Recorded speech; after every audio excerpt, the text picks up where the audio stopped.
Et bon réveil, c'est le cas. Il est 8h.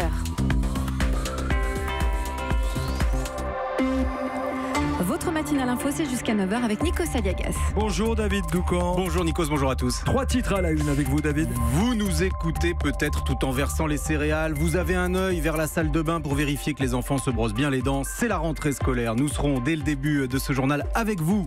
C'est la course ce matin, on vous accompagne. Il y en a un autre en cette rentrée qui a peut-être la boule au ventre. C'est Emmanuel Macron. Remaniement imminent, confusion sur le prélèvement à la source. Le point complet de ce feuilleton politique dans cette édition. Et puis, il sort de nulle part, vous ne le connaissiez pas, vous vous souvenez cependant de sa frappe pendant la Coupe du Monde. Le jeune Benjamin Pavard est devenu l'une des méga stars du championnat allemand. Reportage à suivre. Europe 1. On le connaît bien, ce sentiment de course contre la montre. Il faut qu'il soit nourri, lavé, habillé avant 8h15, 8h20. Depuis 2 mois, on a pu perdre l'habitude.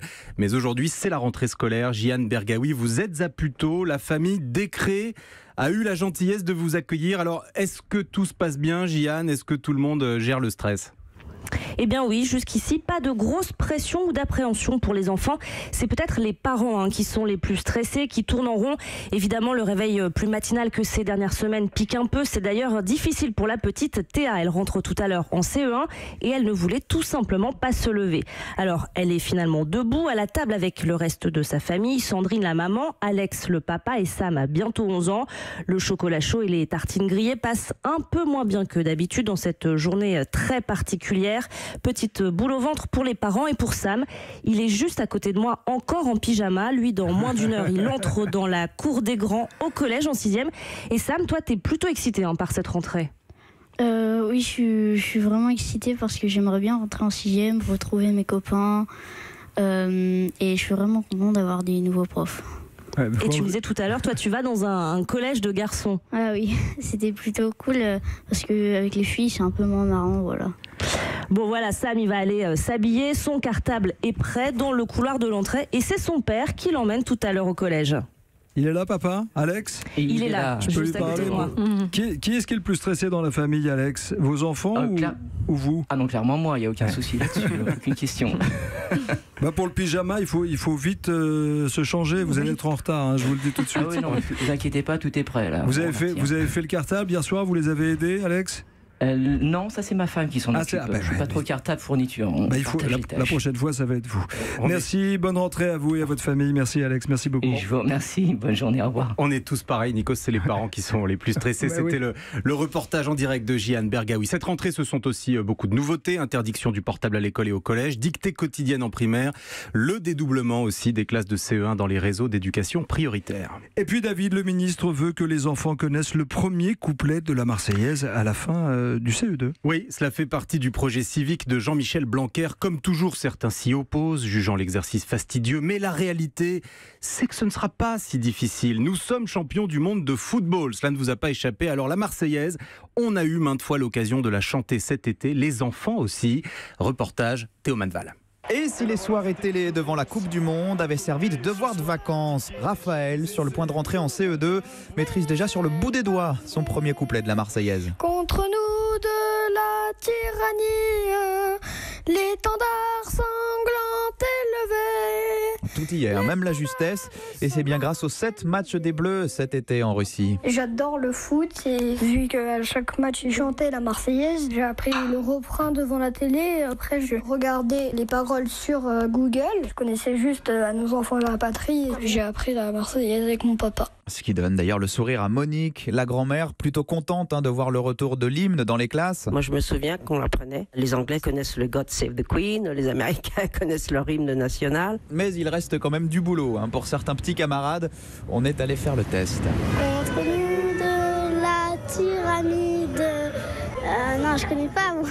Moi, je la connais par cœur. Les tentats sont bien élevés. Les nouvelles chances de répéter jeudi soir devant le prochain match des Bleus. Il y a encore un tout petit peu de travail, mais ils vont y arriver. Le reportage de Théo Manval. Le président de la République sera, comme chaque année, aux côtés des enfants pour la rentrée, cette fois-ci à Laval, en Mayenne, dans un collège doté d'un internat et d'une classe pour élèves handicapés. David, d'où quand vous allez rater votre rentrée des classes? Non, elle rentre à 9h, la mienne, 4 ans et demi. Elle rentre à 9h, je suis en 2 roues, c'est jouable. Bon, attention quand même. En respectant les limitations. Europe 1, il est 8h05. Les chasseurs font décidément décidément beaucoup parlé d'eux en ce moment, David. Oui, après avoir poussé à bout Nicolas Hulot, c'est avec une campagne de pub qu'il défraie la chronique. Vous les avez peut-être aperçus dans vos villes ou dans les transports en commun, des affiches où l'on peut voir des animaux en pleine forme avec cette phrase, je cite, « Les chasseurs, premiers écologistes de France ». L'autorité de régulation de la publicité a exigé qu'un point d'interrogation soit rajouté à la fin de la phrase. Reste que les défenseurs de l'environnement vivent cela comme une provocation. Écoutez l'ancienne ministre de l'écologie, Corinne Lepage. C'est indécent. Que les chasseurs protègent le milieu dans lequel il y a le gibier, c'est vrai. Mais ça n'en fait en aucune manière des écologistes. C'est d'une extrême perversité. Parce que ça veut dire que les mots n'ont plus aucun sens. Et quand on peut plus s'entendre sur les mots et sur leur sens, on est dans une société du désordre. Alors, il y a des chasseurs responsables. On ne peut pas faire un amalgame de tous les chasseurs. Mais très franchement, il y a des viandards aussi. Corinne Lepage au micro de Justin Morin. Europe 1. À suivre la rentrée politique d'Emmanuel Macron, épisode 12, une réforme de l'impôt à laquelle plus personne ne comprend rien et un remaniement dans les prochaines 36 heures. A tout de suite sur Europe 1. 7h, 9h. Nikos Aliagas sur Europe 1. La suite du journal, David Doucan, avec cette question toujours la même qui revient ces derniers jours. Qui pour remplacer Nicolas Hulot? Eh bien, en tout cas, ce ne sera pas Daniel Cohn-Bendit. Il a échangé avec le président de la République hier et dans un moment assez surréaliste, en pleine période de remaniement, il s'est adonné à un compte-rendu détaillé de cette rencontre à la télévision. C'était sur la chaîne LCI. Écoutez Daniel Cohn-Bendit. Il me dit, si tu es ministre, tu perds ta personnalité. Tu n'as plus cette liberté. Est-ce que tu veux cela ? Et c'est là qu'on s'est mis d'accord ensemble que, effectivement, c'est une fausse bonne idée. Mickaël Darmon, vous nous avez rejoint. Bonjour. Bonjour. Décidément, cette rentrée politique n'en finit pas de nous surprendre. Un remaniement en plein air, si j'ose dire. Ni vous ni moi n'avions jamais vu cela. Ah, c'est certain. Oui. Première question, est-ce que c'était du sérieux, cette hypothèse Cohn-Bendit ? Et vous savez, quand on reconstitue le récit avec différentes sources, on s'aperçoit qu'en réalité, il n'a jamais été question pour Emmanuel Macron de proposer à Daniel Cohn-Bendit d'entrer au gouvernement. Christophe Castaner, lui, aurait bien voulu, mais il n'a pas eu gain de cause. Exit la fausse bonne idée, donc les cartes sont rebattues. Le concept peut changer en passant du remplacement de Nicolas Hulot au remaniement plus large, une option d'ailleurs qui était aussi sur la table depuis le début. Pourquoi Emmanuel Macron hésite-t-il comme ça à propos du prélèvement à la source? Vous savez, c'est même son problème maintenant numéro 1, plus important même dans sa tête que la recomposition du gouvernement, parce qu'il doit se sortir d'une situation qu'il a déclenchée en confiant ses doutes sur une réforme à laquelle il est personnellement opposé, vous savez, depuis Bercy. Macron, l'homme de Picardie, est réticent à l'intrusion des entreprises dans l'intimité fiscale des foyers. Il préférerait la mensualisation obligatoire. Bref, on verra demain comment Emmanuel Macron compte remanier sa rentrée. Merci. Mickaël Darmon du service politique d'Europe 1. À 8h15, l'invité politique d'Europe 1, Sébastien Lecornu, secrétaire d'État à la transition écologique. Europe 1, 8h10. C'est toujours un plaisir de réécouter la meilleure chanson des supporters du Mondial 2018. Oui, c'est un chant. Voilà, c'est pour ça que je l'ai lancé, elle venait pas, je l'ai lancé. Alors, on l'écoute un petit peu, quelques secondes. Un chant à la gloire d'un jeune joueur, sa reprise de volée d'anthologie face à l'Argentine en 8e de finale de la Coupe du Monde l'a directement fait entrer dans la légende. Aujourd'hui, Benjamin Pavard est devenu l'une des coqueluches du championnat allemand. Il joue pour Stuttgart. Ce week-end, il affrontait le Bayern. Et dans le stade, c'est son nom qui a résonné pendant toute la rencontre. Reportage de notre envoyé spécial en Allemagne, Pierre Herbulot. Personne ne le connaissait en France il y a 3 mois.